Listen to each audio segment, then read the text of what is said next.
3ஆம் வகுப்பு 5ஆம் வகுப்பு 8ஆம் வகுப்பு படிக்கின்ற பிள்ளைகள் பொது தேர்வு எழுத வேண்டுமா? இன்னைக்கு பிஸ்கட்டை கொடுத்து ஏமாத்திட்டு இருக்காங்க பிஸ்கட் ஜனநாயக பார்ட்டி. அவங்களுக்குலாம் எடுத்து சொல்லுங்க. போய் பிள்ளைங்களை கையை பிடிச்சி இழுத்து கையெழுத்து போடு, உனக்கு பிஸ்கட் தரேன்னு சொல்றீங்களே.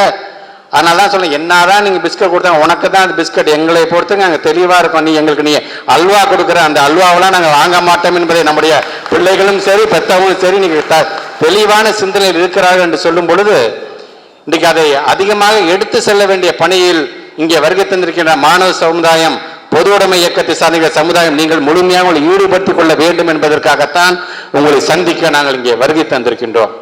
அப்படி நம்மளே ஏமாற்றக்கூடியவர்களாக இருக்கக்கூடியவர்கள் எப்படி நாம் விரட்டி அடிக்க வேண்டும்? ஏதாச்சும் ஒரு விதத்தில் கருத்துக்களை உள்ளே நாம் பொய்த்து விடக்கூடாதா? எப்படியாச்சும் நம்ம ஏமாற்றி விட முடியாதா என்று கருதக்கூடியவர்கள் தான். அதான் இங்கே தம்பி நல்லா உள்ளே நுழையும் போதே அவர் வாங்குன்னு வாங்கிட்டு இருந்தேன், நானும் பார்த்துக்கிட்டு தான் இருந்தேன் நான். ஆக ஒரு தேசிய இயக்கத்தினுடைய ஒரு மாநில தலைவர் இங்க இருந்து நாங்கள் தமிழர்களுக்காக பேசுறோம்னு சொல்றாரு.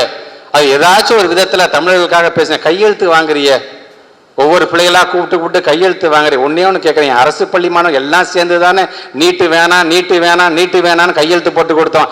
அந்த உணர்வுக்கு நீ மதிப்பளித்தாயா? அதற்கு மதிப்பளிக்காமல் இன்றைக்கு உன்னுடைய கல்விக் கொள்கை என்கின்ற விதத்தில் உன்னுடைய சித்தாந்தத்தை நீ நுழைக்க பார்க்கிறாய். அது எந்த விதத்தில் நியாயம் என்பதை தான் நான் கேட்கிறேன். நான் நீ ஹிந்தி படிச்சுட்டு ஐஏஎஸ் ஆஃபீஸரா, நீ ஐபிஎஸ் படிச்சுட்டு ஐபிஎஸ் ஆஃபீஸரா வந்ததுங்கிற நீ மறந்து விடக்கூடாது. நீ எங்க பிள்ளைங்களுக்கு என்ன மொழி நிறைய தயவு செஞ்சு கத்துக்கோங்க. அதே 3 மொழியா 4 10 மொழிகள் கூட நீங்க கத்துக்கொள்ளுங்கள். That's a difference between option and compulsion. என்ன வேணா படித்துக்கன்னு சொல்றது ஒரு விதம், இல்ல இதெல்லாம் தான் நீ படிக்கணும்னு சொல்ற பத்தியா, அதை எங்களால் ஏற்றுக்கொள்ள முடியாது.